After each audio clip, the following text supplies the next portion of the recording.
Si el gobierno no los ataca, nosotros, el Cártel Jalisco Nueva Generación, los vamos a atacar a todos los Méndez y a los que los apoyen. Y también para los que quedan del puto Nazario Moreno, alias el Chayo, bola de lacras. Pero señores, el sol no se tapa con un dedo. Se disfrazan de empresarios para limpiarse de todas las masacres que hicieron, para adueñarse de lo que tienen. Son ratas secuestradores. Ánimo mi gente, siempre con el pueblo y apoyando siempre a los pobres. En un mensaje que paraliza al país, Mencho lanza una amenaza directa a la familia michoacana. Van a caer y no habrá vuelta atrás. ¿Qué desató esta guerra sin control? El cielo sobre Tepalcatepec se tornó gris al amanecer del pasado martes. Nadie en el pueblo se atrevía a salir de casa. Los comercios, que normalmente abrían antes de que el sol tocara la tierra, permanecían cerrados, con las cortinas metálicas bajadas y aseguradas con gruesas cadenas. Una sensación de terror silencioso se respiraba en el ambiente. A las 6 en punto, un convoy de más de 20 camionetas blindadas, muchas artesanales, pero letales, atravesó la carretera principal. En ellas, hombres vestidos de negro, encapuchados, portaban insignias que no dejaban lugar a dudas. El CJNG estaba ahí. Las imágenes de lo que sucedió después corrieron como pólvora en las redes sociales y grupos de mensajería. No era la primera vez que ambos grupos se enfrentaban, pero esta vez el mensaje era distinto. En medio de la carretera, entre el polvo que levantaban las llantas de las camionetas, dejaron un mensaje colgado de un dron que sobrevolaba la zona. No hay perdón, solo cuentas pendientes, van a caer. Las familias escondidas en sus hogares escuchaban los estruendos que sacudían las montañas cercanas. Eran explosivos artesanales, bombas caseras que dejaban cráteres en el suelo y el aire cargado de humo y pólvora. Una tras otra, las detonaciones seguían un patrón casi meticuloso. No era un ataque a ciegas, era una operación quirúrgica. Los objetivos estaban claros y sabían exactamente en qué casas entrar, una por una, sin margen de error. A eso de las 9 de la mañana se filtraron audios en los que una voz, que algunos aseguran era la del propio Mencho, daba la orden de avanzar al siguiente poblado. La voz, serena pero cargada de determinación, decía: «Nada los salva, van a pagar con humillación». Y así fue. En los poblados que cayeron después, los relatos eran aún más oscuros. En el municipio de Aguililla, los habitantes contaron que los comandos del CJNG hicieron desfilar en la plaza central a quienes sospechaban colaboraban con la familia michoacana. Los hicieron caminar descalzos sobre brasas encendidas, mientras el resto del pueblo era obligado a mirar. Un acto que buscaba más que dolor físico. Era un mensaje de control absoluto. Algunos testigos dijeron que los capturados fueron marcados con hierros calientes, como si fueran ganado, mientras les susurraban al oído que su caída sería lenta y pública. El horror no terminaba ahí. Después de las humillaciones, los prisioneros eran subidos a camionetas, exhibidos como trofeos humanos y llevados a los límites del territorio que antes controlaba la familia michoacana. En los videos que circularon esa tarde, se podía ver cómo los comandos del CJNG derribaban las viejas barricadas de sus enemigos, arrancando de los muros las banderas y los símbolos que habían sido orgullo de la michoacana. En su lugar, colocaban estandartes negros, donde el mensaje era claro: aquí manda el señor de los gallos. El conflicto escaló cuando un grupo conocido como los Halcones de la Sierra, un brazo armado hasta ese momento poco conocido, se unió a la ofensiva. Decían ser un escuadrón de élite del CJNG, entrenado en tácticas que mezclaban estrategia militar con un nivel de crueldad pocas veces visto. Testimonios anónimos aseguran que estos halcones cruzaban los pueblos al amanecer, haciendo sonar altavoces que repetían una y otra vez la advertencia: no hay tregua, no hay misericordia. La semana se tornó en un infierno sin pausa.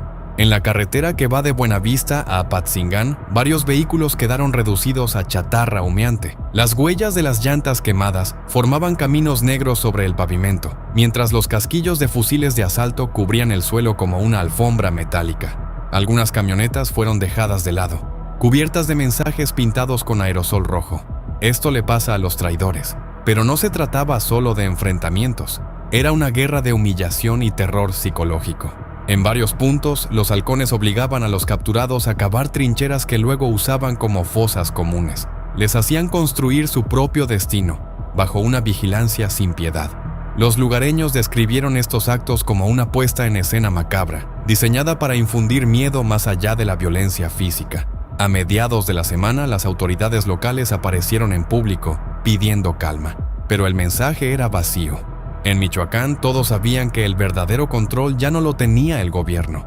Los mensajes interceptados por algunos medios hablaban de que en Zitácuaro, hombres del CAG ofrecieron a los líderes comunitarios dos opciones: lealtad o humillación pública. Y en la mayoría de los casos, la respuesta fue el silencio. Mientras tanto, la familia michoacana respondía. La noche del jueves circuló un video grabado en un lugar indeterminado. Un hombre encapuchado, flanqueado por varios armados, prometía recuperar el control. Decía que el CJNG había cruzado la línea y que pronto el miedo cambiaría de bando.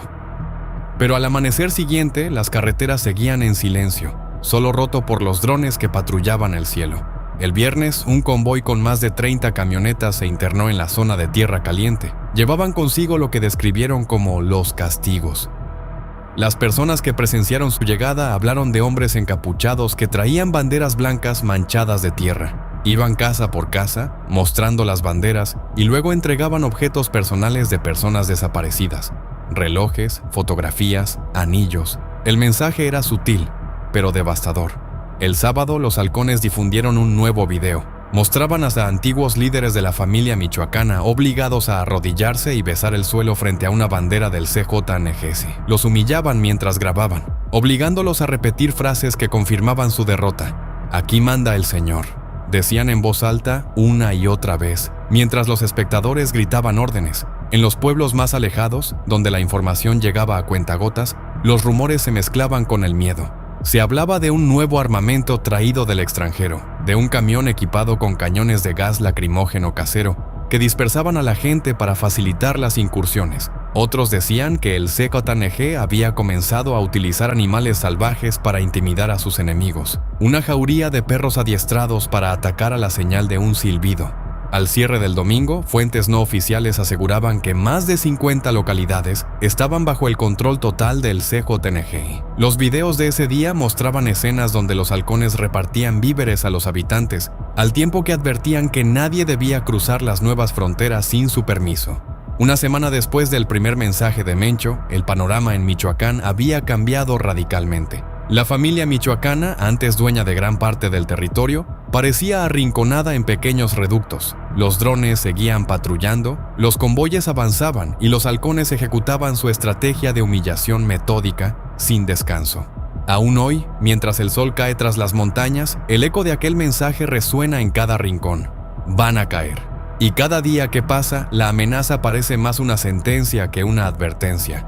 La tarde se volvió espesa en Apatzingán. Un calor denso, imposible de cortar con machete, caía sobre el asfalto mientras los radios en frecuencia abierta escupían códigos imposibles de descifrar para los ajenos. En los cerros, los halcones ya no parpadeaban, los binoculares temblaban en sus manos, aunque el miedo nunca se atrevería a cruzarles el rostro. Sabían que el momento había llegado.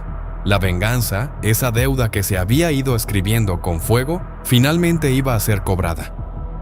Fue en punto de las 5 cuando el convoy del Cártel Jalisco Nueva Generación rompió el horizonte como un enjambre de acero. Eran casi 2 docenas de camionetas, todas con blindaje artesanal, cuyos cristales apenas dejaban ver los cascos oscuros que se movían adentro. Llevaban estampado en las puertas el emblema inconfundible, CJNG, pintado en rojo carmesí sobre fondo negro. No sonaban bocinas ni se escuchaba música, solo el zumbido del motor retumbaba en el valle.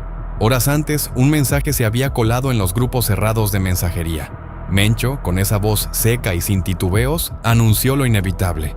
A todos los Méndez, ya no hay más tiempo. El tono era como un martillo sobre un clavo oxidado. Los viejos sobrevivientes de la familia michoacana que aún respiraban sabían que no era una amenaza, era una sentencia. Y el peso de esas palabras ya se hacía sentir en los pueblos donde se escondían los últimos herederos de aquella estructura que alguna vez gobernó las montañas. Aquel mismo día, poco antes de la medianoche, los primeros enfrentamientos estallaron en la sierra cercana a Tiquicheo. Testigos aseguran que el cielo se encendía como si un cometa cayera detrás de cada colina. Los disparos eran interminables. No se trataba de ráfagas esporádicas, sino de un repique constante, como si un tambor maldito marcara el paso de los hombres en combate. Se escuchaban gritos, algunos secos y cargados de furia, otros arrastrados por el dolor. Las sombras de los combatientes se proyectaban distorsionadas en los muros de adobe mientras los postes caían uno tras otro, cortando la luz eléctrica y sumiendo al pueblo en un manto de oscuridad y miedo. En los retenes improvisados sobre la carretera que une Aguililla con Nueva Italia, los cuerpos humillados de quienes decidieron resistir eran colocados en fila, las cabezas cubiertas con sacos húmedos y los brazos atados con cuerdas que antes sostenían racimos de plátano. El mensaje estaba claro: nadie quedaría sin recibir el castigo prometido.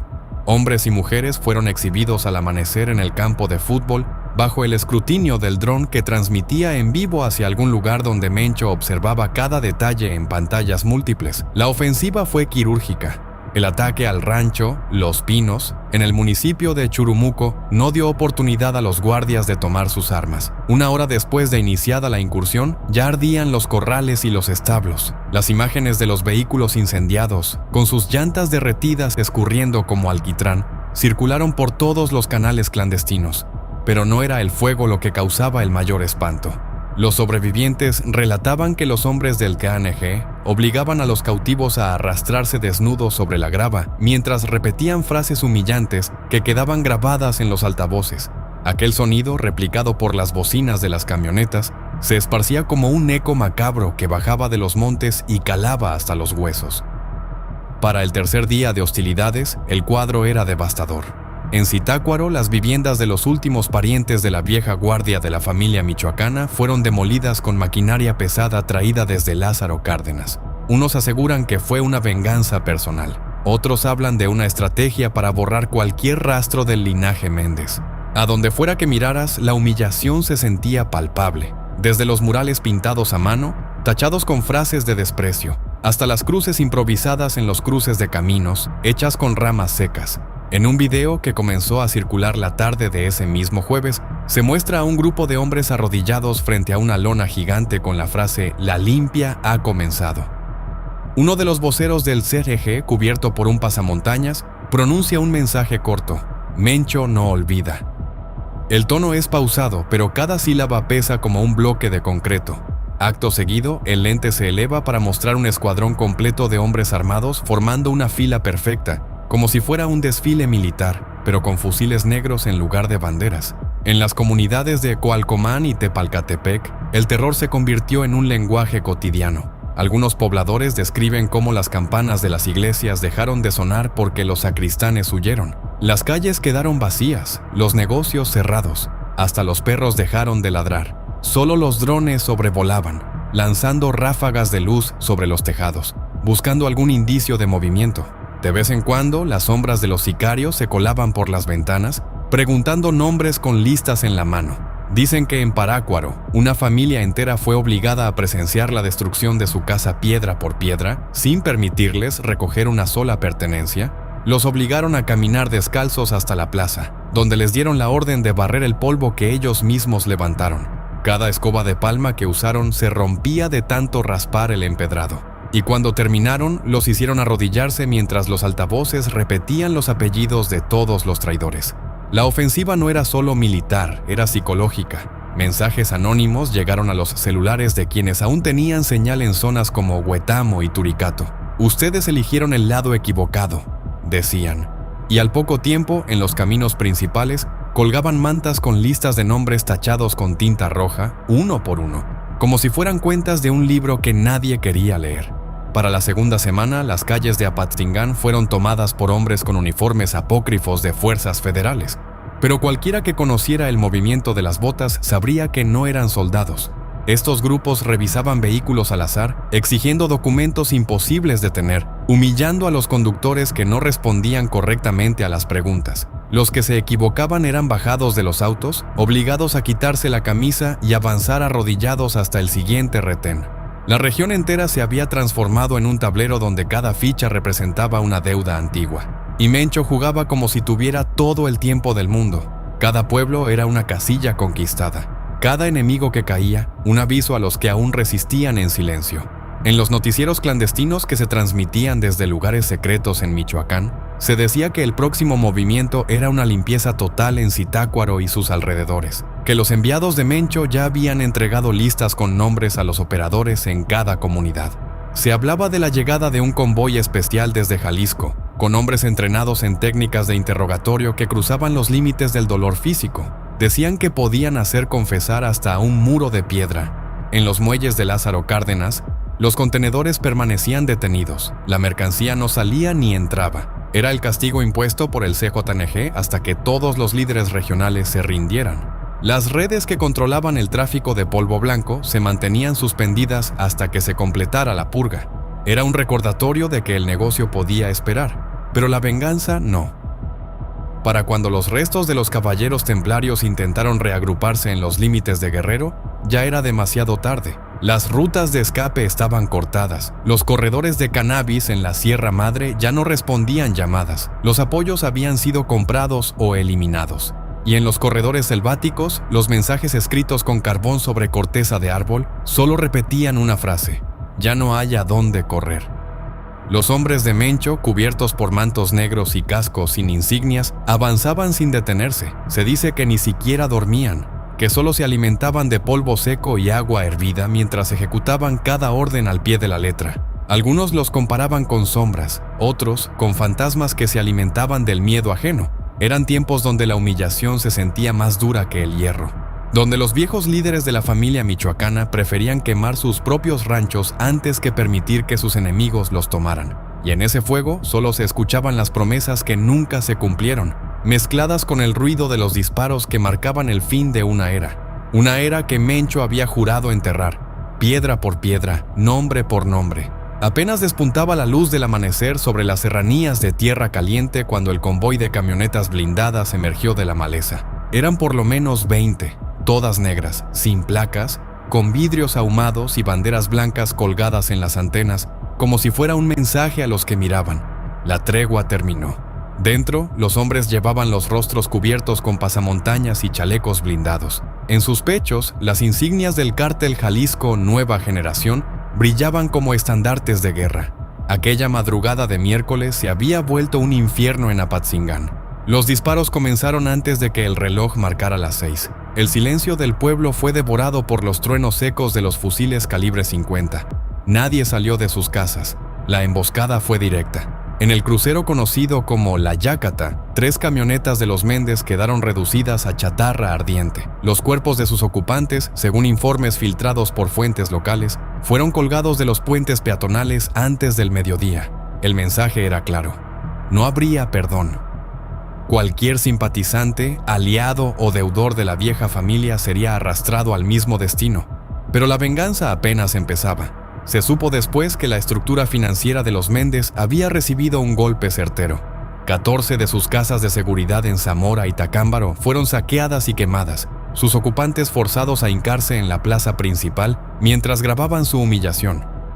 Fueron obligados a repetir entre gritos y llanto que renunciaban a los Méndez. Al que titubeaba, le quebraban los dedos frente a las cámaras. Los videos circularon en tiempo real por las redes clandestinas de la región, reforzando el terror.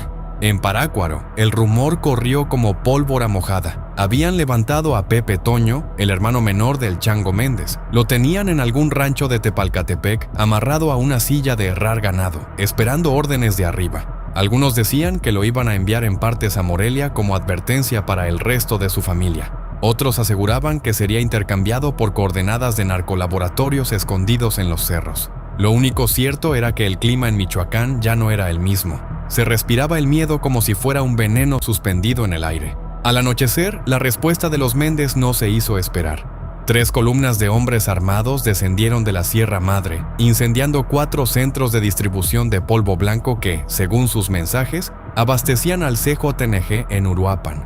Las detonaciones de explosivos improvisados destruyeron media manzana en la colonia La Magdalena. No quedó nadie vivo. De inmediato, los operadores de los Méndez grabaron el saldo de su incursión: estantes calcinados, costales reducidos a ceniza y banderas del CJNG ardiendo en los techos de las bodegas. Horas después, un dron de vigilancia captó el movimiento de vehículos militares en la zona. Sin embargo, los convoyes oficiales solo custodiaban los cruces principales. En los caminos secundarios, la guerra seguía sin tregua. Esa noche, los habitantes de Aguililla escucharon el retumbar de detonaciones durante horas, como si el suelo mismo estuviera protestando. Se dijo que el rancho El Naranjo, conocido por ser el bastión logístico de los Méndez, había caído. Otros juraban que seguía en pie, pero rodeado de francotiradores listos para cualquier intento de rescate o asalto. Mientras tanto, desde Guadalajara, circuló un nuevo comunicado del Mencho. La voz que leyó el mensaje, sin mostrar el rostro, confirmó lo que ya muchos sospechaban. No habría negociaciones. Todos los Méndez y los que en algún momento les tendieron la mano ya son historia, decía el video. Nosotros vamos por los suyos, uno por uno. La amenaza se volvió viral. El miedo se extendió como un incendio incontrolable.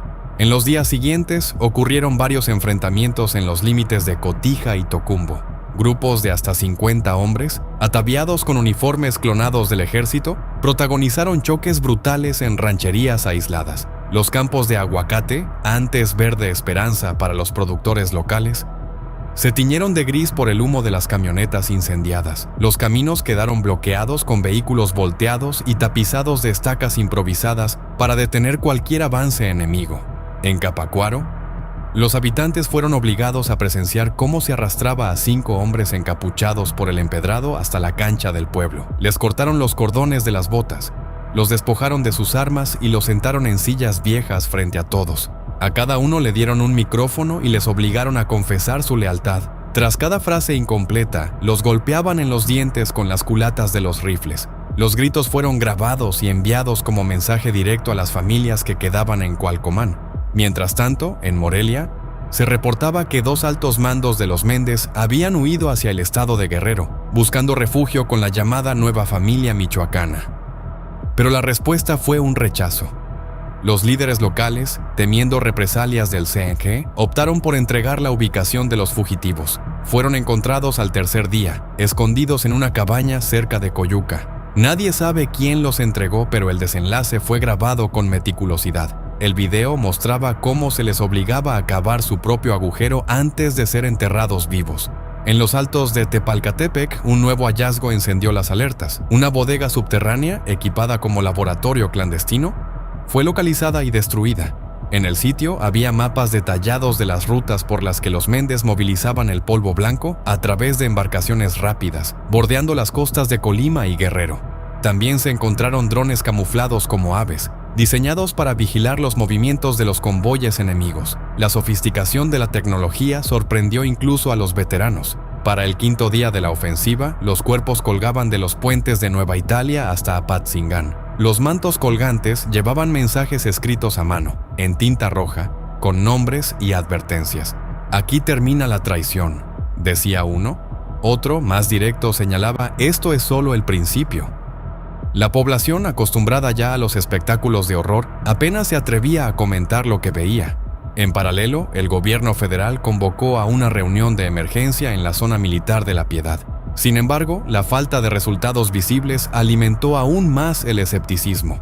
Las calles de Lázaro Cárdenas seguían patrulladas por camionetas con hombres armados, y las caravanas de desplazados aumentaban. Familias enteras dejaron sus tierras de aguacate abandonadas, mientras columnas de humo marcaban la línea del frente invisible.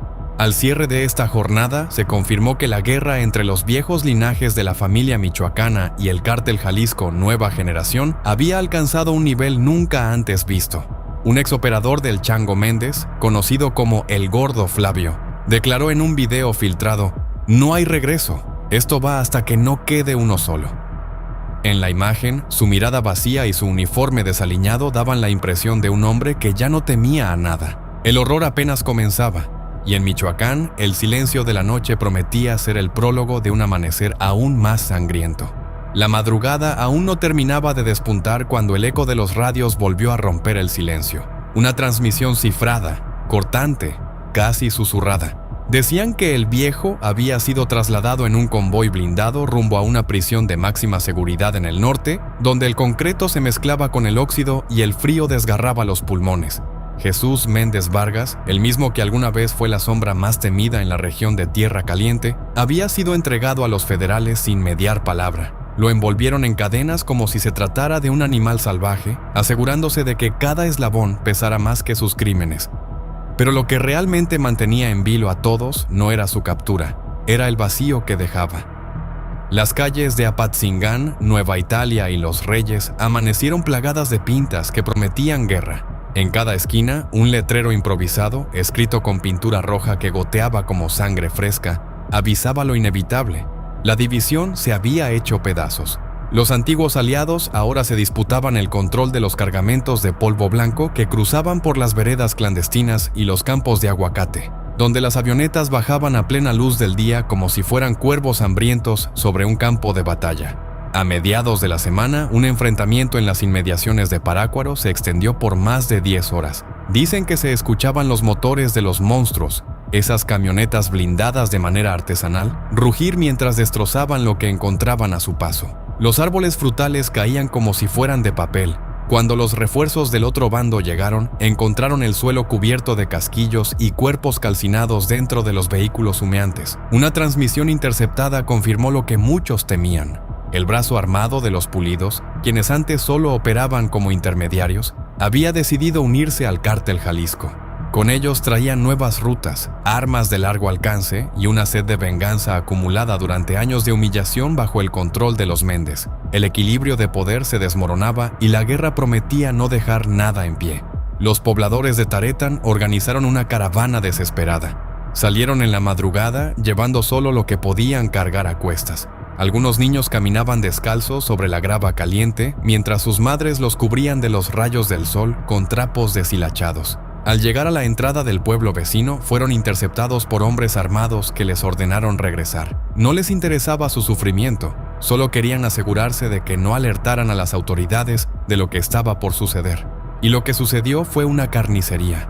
Los sobrevivientes hablaban de un camión de redilas que fue utilizado como prisión ambulante. Allí subieron a 20 hombres, todos amarrados de pies y manos. Les hicieron recorrer los pueblos mientras los golpeaban con varas de madera y palas oxidadas. Cuando finalmente se detuvieron en un campo de cultivo abandonado, los dejaron allí, cubiertos de brea, y encendieron una hoguera a su alrededor. Dicen que las llamas se podían ver desde 20 kilómetros de distancia.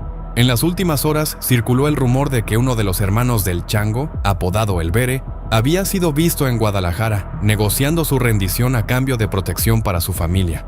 Nadie lo confirmó, pero los mensajes de voz que circulaban en los grupos de mensajería no dejaban lugar a dudas. Si lo encontramos, lo vamos a exhibir en la plaza como a un puerco en feria. La cacería se intensificaba. Al cierre de esta narración, los enfrentamientos continuaban en la zona limítrofe entre Michoacán y Jalisco. Los cielos permanecían oscuros, cubiertos por el humo de las barricadas incendiadas y los neumáticos ardiendo. Los pocos que aún podían comunicarse enviaban mensajes desesperados. No queda nadie para defendernos.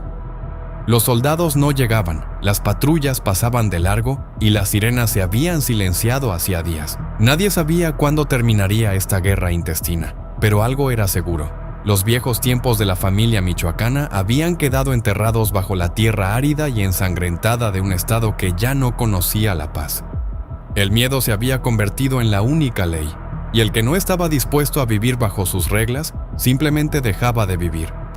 Soy Mencho. Ustedes saben bien que a mí me gusta apoyar al pueblo, siempre veo por su bienestar. Harfuch no se detiene.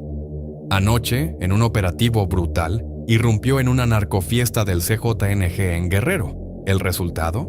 Lujo, poder y exceso, todo terminado en segundos. Bugattis, Lamborghinis y millones en autos de alta gama, asegurados en un solo golpe. Fue a las 2:30 de la madrugada cuando las sirenas rompieron el silencio cálido de la costa guerrerense. Las laderas se estremecieron con los zumbidos de los helicópteros tácticos, que descendían como espectros sobre la inmensa propiedad donde, hasta minutos antes, la élite criminal del Cártel Jalisco Nueva Generación celebraba su noche de exceso. Nadie imaginó que el rugido de los motores y la música electrónica serían sepultados por el estruendo sordo de las puertas reventadas y las órdenes cortantes de los comandos tácticos que irrumpieron en la finca. Los hombres de Harfuch habían estado preparando el golpe durante semanas. No fue casualidad ni improvisación. Las coordenadas exactas del evento llegaron de una filtración anónima, un dato que incluso en los pasillos del poder se duda si fue información o una trampa planeada. Pero Harfuch no dudó, era el momento. Y esa noche, con una precisión quirúrgica, el operativo envolvió la zona con un cerco impenetrable. Las rutas de escape estaban selladas, los radios intervenidos, nadie entraba, nadie salía. Cuando el equipo táctico irrumpió en la mansión, lo primero que vieron fue el esplendor. Candelabros de cristal, paredes bañadas en pan de oro y suelos de mármol negro importado de África. Sobre las mesas, montañas de polvo blanco empaquetado en fajos con sellos personalizados. Una calavera sonriente, símbolo del grupo que dominaba esas tierras. Había relojes de colección, algunos de ellos valuados en cifras que ni el propio comandante podía calcular en ese instante, y joyas que colgaban de las muñecas de invitados que ahora se arrastraban por el suelo, en ropa de diseñador desgarrada, implorando piedad mientras las botas de los agentes golpeaban el mármol con un ritmo metálico y aterrador. Los vehículos de lujo estaban alineados como si fuesen piezas de un museo privado. Un Bugatti Chiron negro mate, con las insignias del cartel grabadas en los rines, sobresalía entre Lamborghinis, Ferraris y un convoy de camionetas blindadas que más tarde se descubriría que poseían sistemas de defensa automatizados, similares a los usados en zonas de guerra del Medio Oriente. Todo estaba calculado para la evasión y la supervivencia. Pero aquella noche, ni la tecnología ni el poder sirvieron de escudo. Los asistentes a la fiesta fueron reducidos con brutal eficiencia. Hombres de confianza del cartel, algunos de los más buscados en la lista nacional de objetivos prioritarios, fueron obligados a arrodillarse con las manos sobre sus cabezas, mientras se les retiraban los pasamontañas que cubrían sus rostros sudorosos. Uno de ellos, apodado el Cónsul, intentó ofrecer una suma millonaria para su liberación, pero no alcanzó a pronunciar más de 3 palabras antes de que su rostro fuera estampado contra el suelo con la bota de un comandante. En una de las habitaciones superiores, Harfuch supervisaba el aseguramiento de los documentos. Allí encontraron libretas negras llenas de cifras, códigos y nombres. Algunos de ellos eran rostros conocidos en las altas esferas, lo que provocó un silencio incómodo entre los agentes. Sabían que aquel hallazgo iba a desatar una tormenta en los próximos días, pero el operativo seguía en marcha. No había espacio para el miedo. En la zona del helipuerto, un yate privado estaba siendo cargado. Adentro se hallaban cajas de madera maciza que, al abrirse, revelaron lingotes de oro, armas de fuego bañadas en plata y rifles de precisión con miras térmicas, aún aceitados, como si esperaran ser usados esa misma noche. Harfuch ordenó su decomiso inmediato. El cargamento se contabilizó como una de las incautaciones más importantes en la historia reciente del estado de Guerrero. Pero no todo era triunfo. Uno de los convoyes que transportaba la primera remesa de autos incautados fue emboscado a las afueras de Chilpancingo por un grupo armado, claramente dispuesto a recuperar lo perdido. La confrontación duró 20 minutos. El sonido de las ráfagas y el estruendo de las granadas de mano hicieron que el asfalto se convirtiera en un campo de batalla. Finalmente los refuerzos llegaron y el ataque fue repelido. 2 unidades de asalto quedaron calcinadas y la carretera se tiñó de humo y fuego. La violencia de la respuesta dejó claro que el CJNG no perdonaría la humillación de esa noche. Mientras tanto, en la base del operativo, Harfuch revisaba los videos que sus hombres capturaron durante el ingreso al salón principal. Las imágenes eran escalofriantes. Algunos de los asistentes se ocultaban bajo las mesas, mientras otros intentaban trepar por las ventanas, solo para ser derribados por los drones que disparaban proyectiles no letales, diseñados para neutralizar. La resistencia fue inútil. La mansión, que alguna vez fue refugio y fortaleza, había sido tomada. Horas después, se confirmaba la detención de un hombre conocido como el Arquitecto, responsable de la construcción de túneles en los límites de Guerrero y Michoacán. En su poder, se hallaron mapas subterráneos que conectaban puntos clave de la sierra, donde, según informes, se almacenaban cantidades inimaginables de cannabis procesada y cargamentos de polvo blanco listos para ser enviados al norte del país. La noticia recorrió el país como pólvora. En menos de 6 horas, los medios nacionales comenzaron a transmitir imágenes de los autos de lujo circulando por las avenidas de la Ciudad de México, custodiados por convoyes militares, mientras eran trasladados a instalaciones de resguardo. Cada paso era un mensaje. El Estado había asestado un golpe demoledor, pero el CJNG no tardó en reaccionar. A las 7 de la mañana, comenzaron a circular videos en redes sociales mostrando amenazas abiertas contra quienes participaron en el cateo. Las grabaciones eran cuidadosas, sin mostrar violencia directa, pero cargadas de un mensaje claro: esto no quedaría así. En los rostros de los detenidos, ahora mostrados en esas imágenes, se reflejaba el miedo y la humillación de haber sido expuestos, despojados de su poder y privilegios. En los días siguientes, Harfuch reforzó la seguridad en la zona centro del país. Se activaron retenes, se incrementó la presencia de fuerzas especiales y se implementaron operativos nocturnos. Las entradas a la Ciudad de México se blindaron. La tensión se respiraba en el aire. Uno de los agentes que participó en el cateo reveló que durante la intervención en la bodega subterránea, hallaron una sala de castigo, un cuarto sin ventanas, con las paredes manchadas y un olor rancio que congelaba la respiración. En ese lugar, según los informes, se castigaba a quienes traicionaban al grupo. Los agentes que ingresaron allí aseguraron haber encontrado instrumentos de tortura y una silla metálica atornillada al piso, cubierta de grilletes oxidados. Aquella imagen, aunque nunca fue revelada oficialmente, comenzó a circular como rumor entre los mandos. Harfuch, por su parte, no se detuvo. Ordenó una segunda operación, esta vez en un rancho en los límites de Zihuatanejo, donde se sospechaba que se refugiaban otros mandos del cartel. A las 4 de la tarde, los helicópteros descendieron nuevamente y el estruendo del operativo fue tan fuerte que algunos testigos aseguraron que se escuchó hasta la costa. El saldo final del operativo en Guerrero dejó a más de 30 detenidos, 5 vehículos destruidos en enfrentamientos y una colección de objetos de lujo que incluía relojes suizos, armas decoradas con piedras preciosas y maletas llenas de billetes de alta denominación, muchos de ellos marcados con polvo blanco. Los noticieros continuaron transmitiendo las imágenes durante toda la semana. La humillación sufrida por el cartel fue pública. El CJNG, acostumbrado a proyectar control y poder, quedó expuesto ante la sociedad y sus rivales. Harfuch, con su voz firme, declaró que esto apenas era el inicio. La audiencia, por primera vez en años, contemplaba un giro en el tablero. El miedo comenzaba a cambiar de bando. La noche caía con un peso espeso sobre la zona de Xochimilco. Las sombras se extendían como lenguas de humo, y las farolas titilaban sin fuerza, incapaces de romper la negrura que cubría las calles adoquinadas. En el aire, un olor metálico se mezclaba con el aroma denso del cannabis encendido en fogatas improvisadas. Harfuch, al mando de su equipo, observaba en el monitor la imagen térmica del inmueble donde la fiesta del cártel se llevaba a cabo. Los puntos rojos vibraban en el visor, marcando los cuerpos que reían, brindaban y se movían sin sospechar el cerco que se cerraba a su alrededor.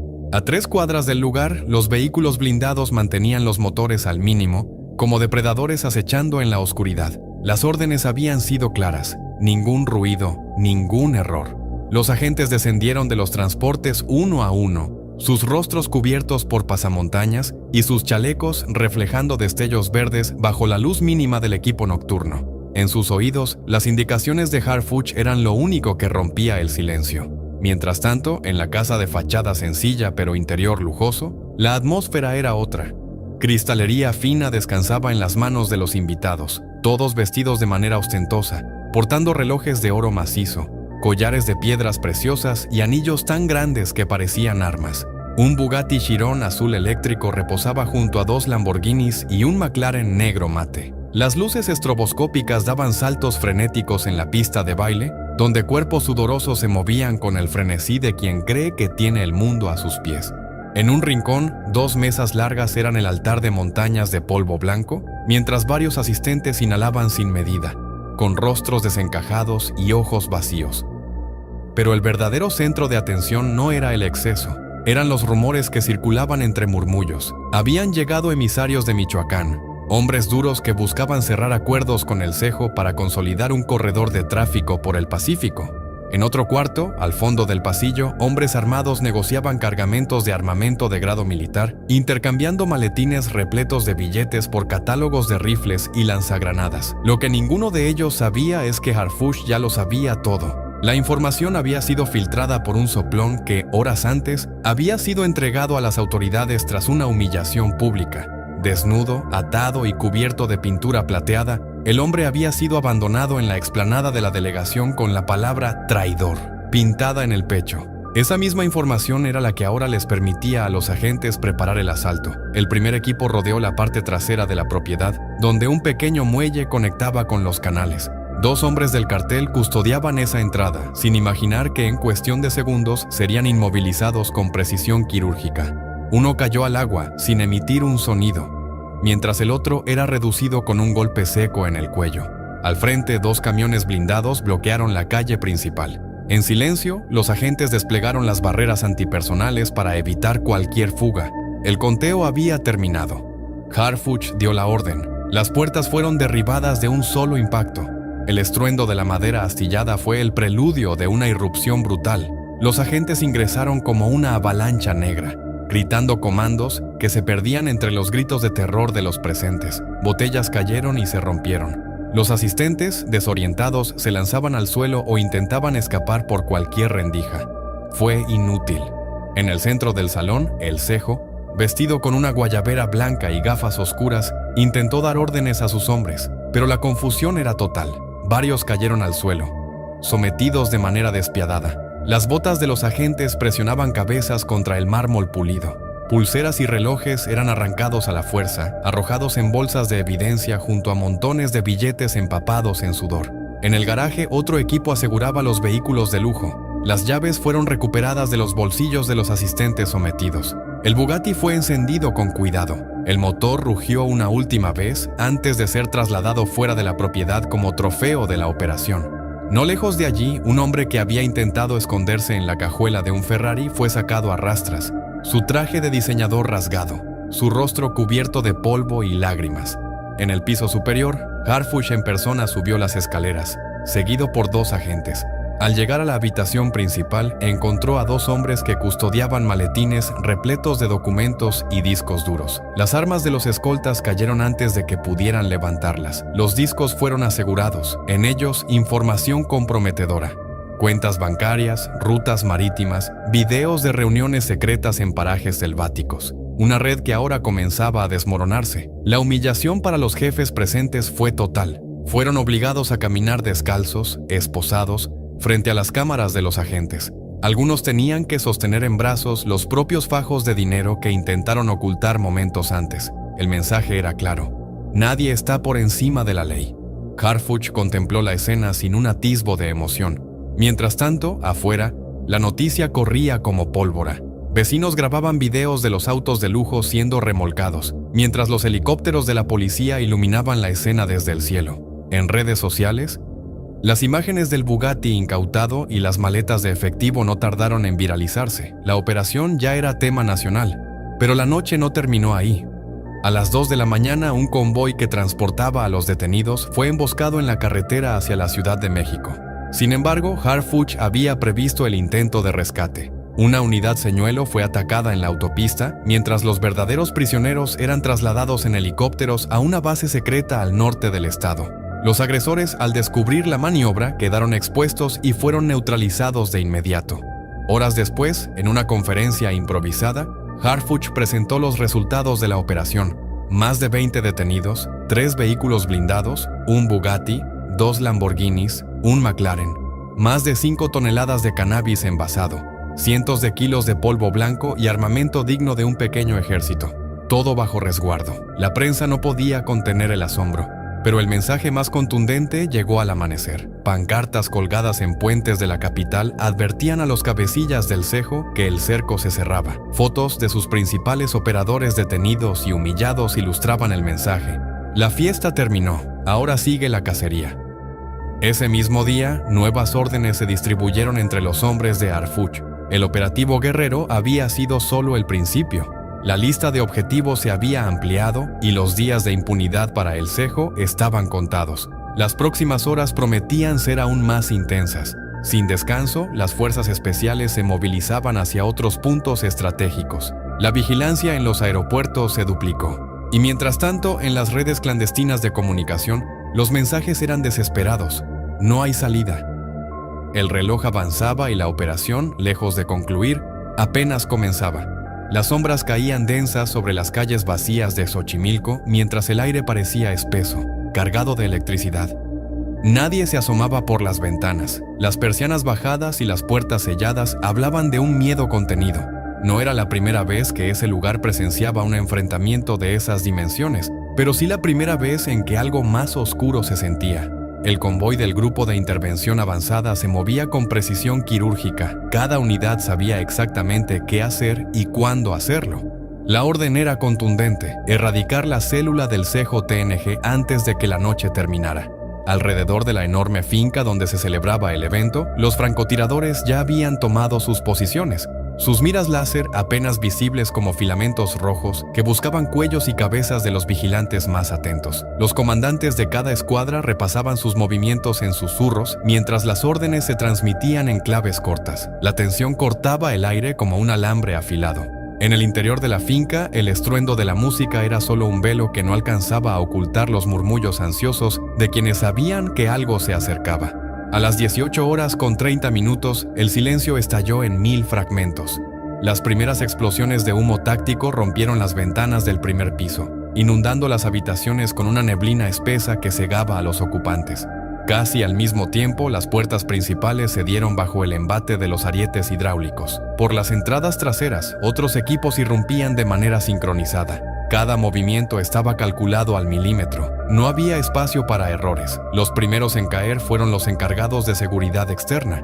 No hubo palabras, solo el impacto seco de los proyectiles antidisturbios que los derribaban sin remedio. En el interior, los invitados intentaban comprender lo que ocurría, pero el pánico se apoderó de ellos antes de que pudieran reaccionar. Las luces estroboscópicas de los dispositivos aturdidores provocaban desorientación inmediata, y los gritos se ahogaban en la nube de humo. En el centro del patio trasero, junto a una piscina iluminada en tonos neón, varios cabecillas del cejo TNG intentaban organizar una respuesta, pero la confusión era total. En un intento desesperado por contener el avance de los agentes, algunos de sus hombres activaron armas automáticas de alta capacidad. Las ráfagas atravesaban puertas, muros y muebles sin distinguir enemigos de aliados. El caos era absoluto. Desde el segundo piso, Harfuk observaba el desarrollo del operativo a través de sus binoculares tácticos. Sus órdenes eran precisas. Ningún individuo de alto rango debía escapar. Un helicóptero no tripulado flotaba a 30 metros del suelo, transmitiendo imágenes térmicas en tiempo real que revelaban los puntos donde aún existía resistencia armada. Unidad Alfa, pasillo norte, contacto múltiple, murmuró en su micrófono. Y los comandos respondieron con movimientos letales. En la zona de los garajes, el escenario era aún más brutal. Varios vehículos de alta gama, incluyendo un Bugatti azul eléctrico con placas falsas, habían sido habilitados como fortificaciones improvisadas. Los sicarios usaban los autos blindados como cobertura mientras disparaban sin descanso. Pero el grupo de intervención tenía la ventaja de las armas sónicas. Emitieron una frecuencia que aturdió a los ocupantes, causando desorientación severa y pérdida del equilibrio. Los comandos aprovecharon el desconcierto para avanzar y someterlos con extrema violencia.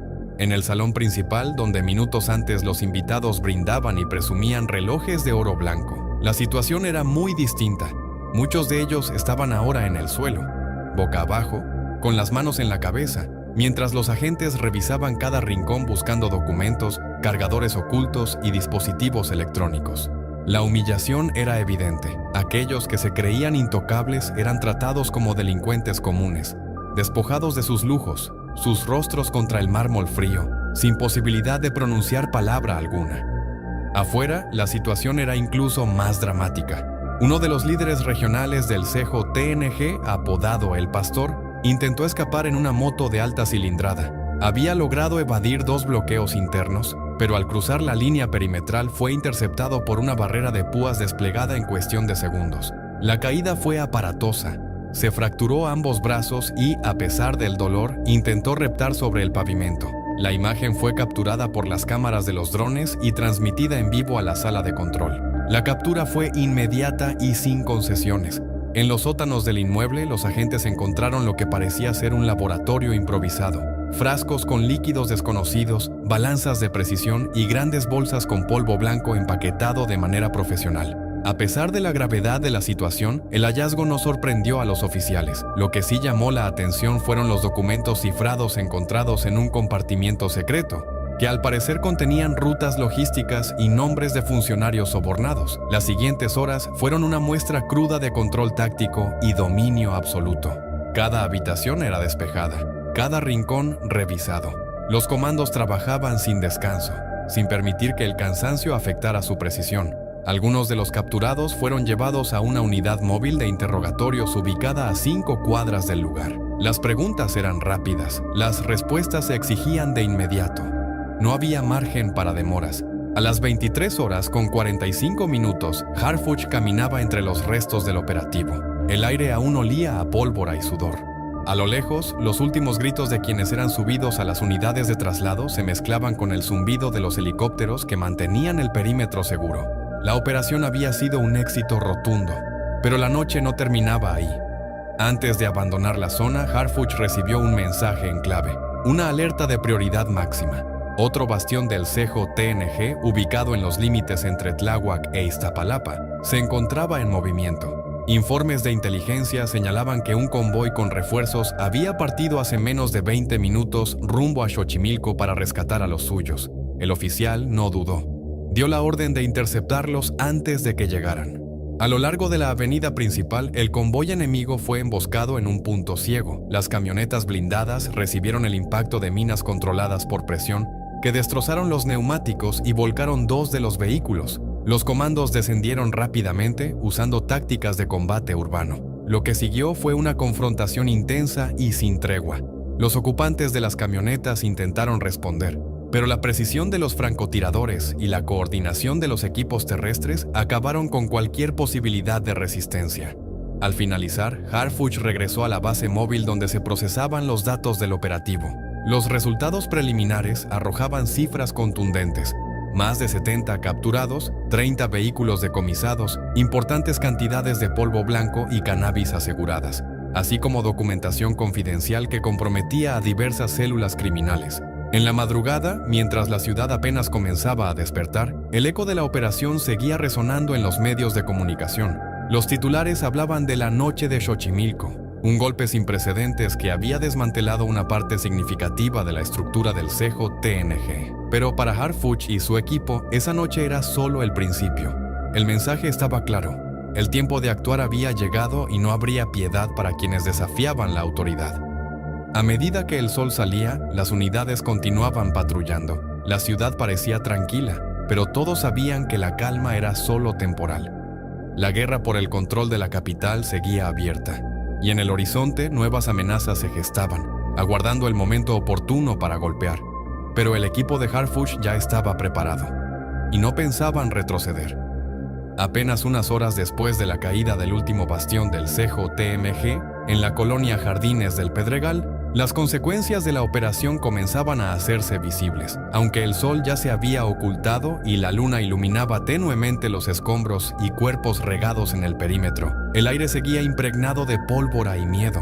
Harfuch observaba todo en silencio desde la ventanilla blindada del vehículo táctico. Su rostro, curtido por años de lucha y estrategias, no mostraba emociones. Sin embargo, sus manos tensas y el leve tic en su mandíbula delataban un estado de alerta extrema. Sabía que lo que vendría después de esta noche oscura sería aún más brutal.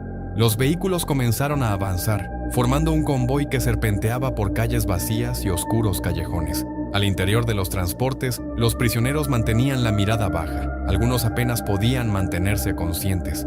Las esposas de acero les laceraban las muñecas y sus uniformes improvisados estaban empapados en sudor y sangre. Aunque habían sido despojados de sus armas y sus cadenas de mando rotas, en sus ojos aún brillaba el resentimiento y la promesa muda de revancha. A medida que el convoy se acercaba a la penitenciaría de alta seguridad conocida como La Fortaleza, un retén improvisado apareció en la carretera. 3 camionetas de lujo sin placas y con vidrios polarizados bloqueaban el paso. Los oficiales del equipo Alfa tomaron posiciones inmediatas, las armas de alto calibre listas para abrir fuego. Harfuch bajó lentamente del vehículo, su silueta recortada contra las luces intermitentes del convoy. Nadie hablaba. El líder de los encapuchados se adelantó, levantando las manos con parsimonia. Llevaba un mensaje. No hubo diálogo, solo un sobre manchado de polvo blanco. Harfuch lo tomó sin desviar la mirada de los intrusos. Al abrirlo, encontró un simple papel, escrito a mano con letras grandes y torpes. Esto solo acaba de empezar. El convoy siguió su marcha. El sobre fue guardado en un compartimiento secreto del blindado. Al llegar a la fortaleza, la tensión en el ambiente era casi insoportable. Los focos del perímetro se encendieron de golpe, bañando el lugar con una luz blanca que hacía arder los ojos. Los prisioneros fueron bajados uno a uno, algunos caminando con esfuerzo, otros arrastrados por los agentes de élite. Las puertas de acero de la penitenciaría se abrieron como fauces de una bestia esperando alimentarse. Dentro, el aire era aún más pesado, cargado de humedad y un olor acre difícil de identificar. Una vez dentro, los detenidos fueron separados, los de mayor rango llevados a celdas de aislamiento, mientras los menos relevantes fueron trasladados a bloques de máxima seguridad. Pero lo que ocurrió después parecía sacado de una pesadilla cuidadosamente diseñada. En la zona de recepción, los guardias uniformados cambiaron sus semblantes neutros por miradas feroces. Un código silencioso pareció activarse. Uno de ellos, con el rostro oculto tras un pasamontañas, ordenó a los detenidos que se desnudaran completamente. No había ninguna razón operativa para hacerlo. Era una clara demostración de poder y humillación. A cada uno le fueron arrebatados los últimos vestigios de dignidad. Algunos fueron rociados con agua helada, otros golpeados con varillas flexibles que silbaban al contacto con el aire. Harfuch observaba desde la galería superior, sus ojos como grietas profundas donde el juicio y la razón parecían mezclarse con una furia contenida. Él había aprobado el protocolo estándar, pero lo que presenciaba ahora estaba fuera de cualquier procedimiento oficial. Se llevó la mano al intercomunicador, pero dudó. Si intervenía, podía arriesgar la misión mayor, desmantelar el núcleo más violento del CJTMG. Si dejaba que la humillación siguiera, cruzaría un límite del cual no habría regreso.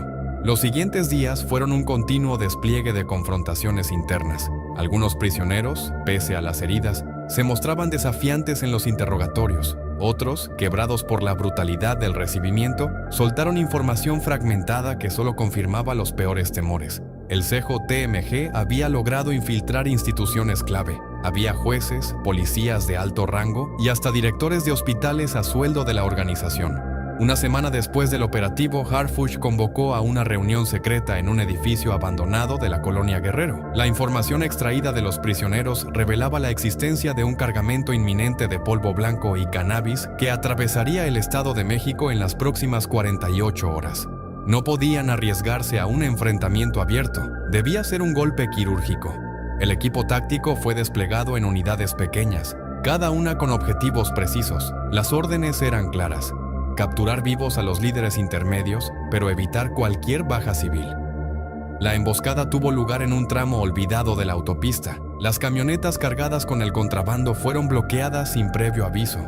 Hubo un breve intercambio de disparos, seco y contundente. Los hombres del CJTMG fueron reducidos sin piedad. Sin embargo, una de las camionetas logró escapar, desatando una persecución a través de calles estrechas y caminos rurales. Harfuch tomó el mando del operativo en persona, siguiendo de cerca la huida hasta que el vehículo blindado del enemigo se estrelló contra un muro improvisado de cemento. Los ocupantes salieron tambaleantes, pero fueron abatidos con dardos paralizantes antes de que pudieran reaccionar. El cargamento recuperado fue trasladado a un almacén seguro.